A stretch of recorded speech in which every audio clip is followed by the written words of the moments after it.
Hi.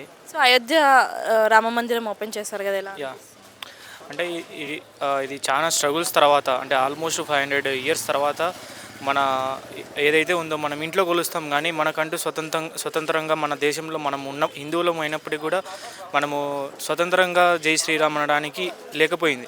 కానీ ఈ రోజు నుంచి అలా కాదు.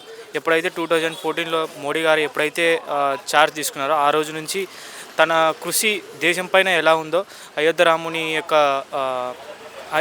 రాముడి యొక్క పుట్టిన ప్రాంతంను కూడా అయోధ్య జన్మస్థానంగా తీర్చిదిద్దడం కోసం ఎంతో కృషి చేసినాడు. ఈరోజు మనందరికీ చాలా హ్యాపీగా ఉంది.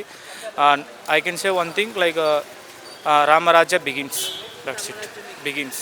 సో అంటే అన్ని కోట్లు ఖర్చు పెట్టి అన్ని కోట్లు ఖర్చు పెట్టారనేది అవాస్తవం. మనకి 3,000 కోట్ల పైన వరకు భక్తులు విరాళంగా ఇచ్చినదే.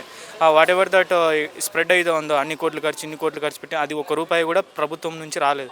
మొత్తం వచ్చింది అంతా మాత్రం భక్తుల నుంచి, దేశ నలుమూలల మన దేశంలో పుట్టి పెరిగిన ఇతర దేశంలో జీవిస్తున్నప్పటికీ కూడా వాళ్ళు కూడా ఇచ్చిన ఫండ్స్ నుంచి, డబ్బుల నుంచే ఈ రామ మందిరము కట్టారు. కానీ గవర్నమెంట్ మేబీ ఉండిండొచ్చు, అది ఎగ్జాక్ట్ నాకు తెలియదు. కానీ ఇదైతే మాత్రము అవాస్తవం.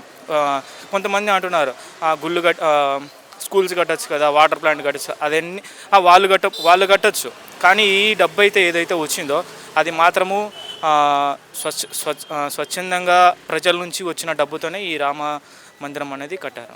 సో హనుమాన్ మూవీ టీం వాళ్ళు కూడా 2 crores 2,60,00,000 సంథింగ్ ఏది ఇచ్చారు. వాళ్ళకి కూడా కంగ్రాచులేషన్స్. వాళ్ళు ఏదో స్టేట్మెంట్లు ఇచ్చారు కదా, 4 cars వచ్చినా కూడా సైకిల్ దెబ్బకి సొట్టబడచ్చని, అది రుజువైంది. నేను కూడా మూవీ చూశాను.